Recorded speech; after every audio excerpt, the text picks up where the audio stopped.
اور ایک حدیث سناتا ہوں، حدیث نمبر 1155۔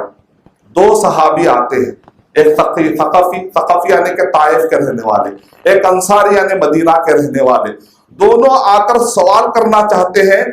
تو اللہ کے نبی صلی اللہ علیہ وسلم، ابن عمر رضی اللہ تعالیٰ عنہ اس کے راوی ہیں، ابن عمر رضی اللہ تعالیٰ کہتے ہیں کہ میں بیٹھا ہوا تھا، ایک عجیب واقعہ پیش آیا کہ دو لوگ آئے اور دونوں آ کر سوال کرنا چاہے، تو اللہ کے نبی صلی اللہ علیہ وسلم نے ثقفی کو روکا، کہا آپ سے پہلے یہ آدمی نے شروع کیا۔ تو پہلے حق کس کا ہے؟ سوالات جب کرتے ہیں، ہمارے پاس بھی جب لوگ آ کر سوال کرتے ہیں تو ہم کیا کرتے ہیں؟ بھائی انہوں نے پہلے پوچھا، تو جو پہلے پوچھتا ہے اس کا حق پہلے بن جاتا ہے۔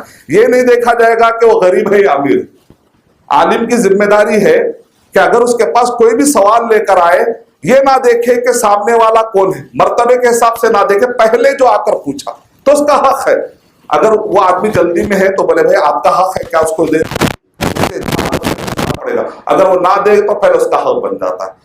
تو جیسے ہی ثقفی نے سوال کرنا شروع کیا تو اللہ کے نبی صلی اللہ علیہ وسلم نے کہا نہیں، انصاری نے پہلے سوال کیا تھا، پہلے ان کا حق ہے۔ انصاری کہتے ہیں اے اللہ کے نبی صلی اللہ علیہ وسلم، میں تو مدینے میں رہتا ہوں، میں تو آپ کے ساتھ ہی رہتا ہوں، یہ طائف سے آیا ہے، یہ اجنبی ہے، اجنبی کا حق زیادہ ہے، اے اللہ کے نبی صلی اللہ علیہ وسلم میں اپنا حق چھوڑ دیتا ہوں۔ کیا اخلاق ہے؟ آپ کو اگر کسی نے اپنے اخلاق بتائے تو آپ بھی اپنے اخلاق بتا دیے، آپ بولے میں اپنا حق چھوڑ دیتا ہوں، ہاں میرا حق ہے بولنے کا وجہ بولے چلیے میرا حق چھوڑ دیتا ہوں۔ صحابہ اکرام کے اخلاق، ایک طرف اللہ کے نبی صلی اللہ علیہ وسلم کے اخلاق، دوسری طرف صحابہ اکرام کے بھی اخلاق، ایسا پیارا گروہ ہر جگہ اگر ہو جائے تو ہر طرف فتنے فساد ختم ہو جائیں گے انشاءاللہ۔ اب اس کے بعد اللہ کے نبی صلی اللہ علیہ وسلم نے کہا، انصاری نے اجازت دی ہے، اے ثقفی، اے انصاری، تمہارے دلوں میں جو سوال ہے کیا وہ سوالات میں دہرانا دوں؟ اب یہ اور عجیب معاملہ، انصاری بھی پریشان، ثقفی بھی پریشان۔ ثقفی یعنی ثقیف، قبیلہ ثقیف کے، طائف کے، تمہارے دلوں میں جو سوال ہے کیا وہ سوال میں تم کو بتانا دوں؟ تو وہ حیرت میں پڑ گئے، انہوں نے کہا کہ بتائیے ہمارے دلوں میں کیا سوال ہے۔ صلاح کے بارے میں، صوم کے بارے میں اور حج کے بارے میں جو ایگزیکٹ سوال تھے وہی الفاظ۔ وہ کہتے ہیں آپ تو حق والے نبی ہیں، اللہ کی قسم یہی ایگزیکٹ سوالات تھے ہمارے۔ اللہ تعالیٰ چاہے تو بندوں کو غیب پر مطلع کرتے ہیں وحی کے ذریعے سے۔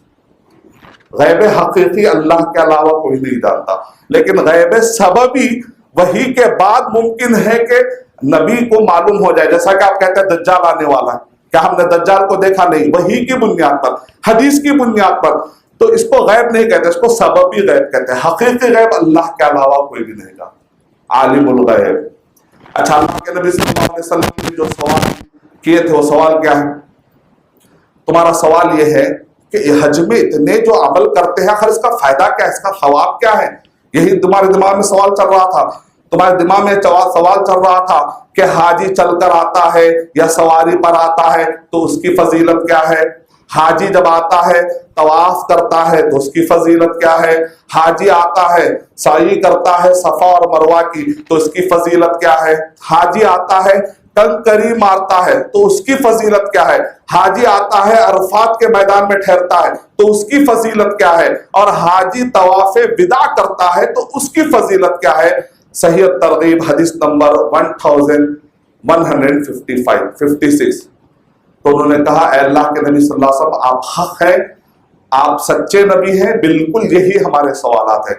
تو اللہ کے نبی صلی اللہ علیہ وسلم نے کہا تو پھر سنو، اس کی فضیلت یہ ہے کہ حاجی جہاں قدم رکھتا ہے اور قدم اٹھاتا ہے تو اس کو اللہ سبحانہ و تعالیٰ ایک نیکی نواز دیتے ہیں، ایک نیکی سے نواز دیتے ہیں، اس کا ایک درجہ بلند کر دیتے ہیں، چاہے وہ قدم اٹھائے یا رکھے یا اس کی سواری قدم اٹھائے یا رکھے۔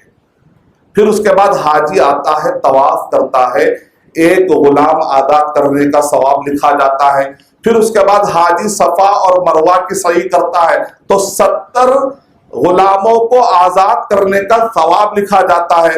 پھر اس کے بعد حاجی عرفات کے میدان میں ٹھہرتا ہے تو عرفات کے میدان میں نکلنے سے پہلے اللہ تعالیٰ فرشتوں کو گواہ رکھ کر کہتے ہیں گواہ رہنا میں نے ان سب کو معاف کر دیا۔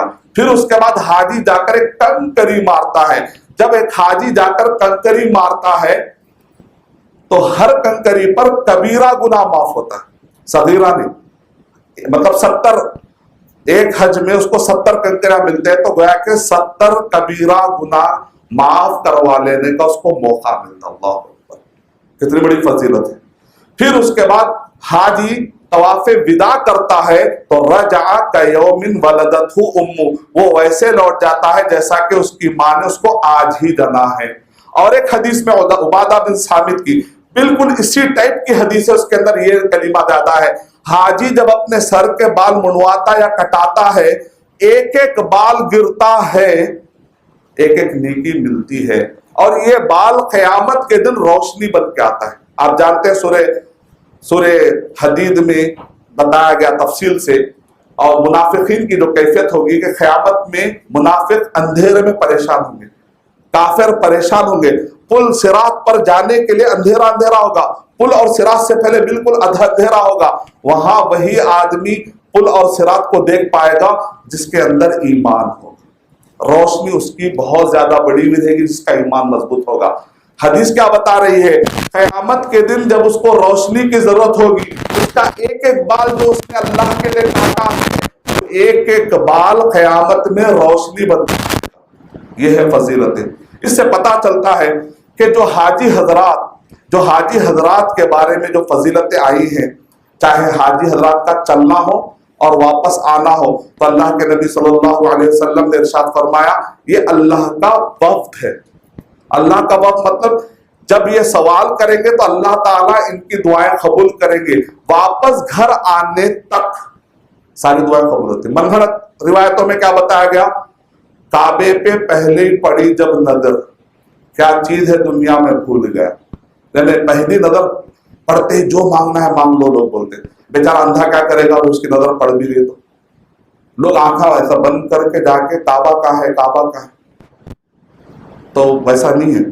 جب آپ نکلتے ہیں ثواب زیادہ بتایا جاتا. ضعیف اور من گھڑت واقعات میں ثواب تھوڑا ہی ہے، صرف کعبے کو دیکھیں تو ہی دعا قبول ہوتی. صحیح حدیث میں کیا ہے؟ گھر سے نکل کے واپس آنے تک آپ کی ہر دعا قبول ہوتی. تو یہ چند باتیں تھی جو اس حدیث کی تشریح میں نے رکھنے کی کوشش کی، تاکہ یہ بات پروف ہو جائے کہ حج مبرور گویا ایک نئی زندگی کا آغاز ہے. میں اللہ تعالیٰ سے دعا کرتا ہوں کہ اللہ سبحانہ و تعالیٰ مجھے اور آپ سب کو حج مبرور نصیب فرمائے، اور جن کو اللہ تعالیٰ زندگی میں کبھی بھی اگر حج کی توفیق اگر ان کو نہیں مل پا رہی، اللہ حکمت جانتے ہیں کہ اس کی وجہ کیا ہے، اس کے اور کیا وجہ سے ممکن ہے، تو اللہ سبحانہ و تعالیٰ بہت سارے اعمال پر حج کا ثواب دیتے ہیں. اللہ تعالیٰ ہم کو وہ اعمال کر کے حج کا ثواب بٹورنے کی توفیق عطا فرمائے. آمین. وآخر دعوانا الحمدللہ.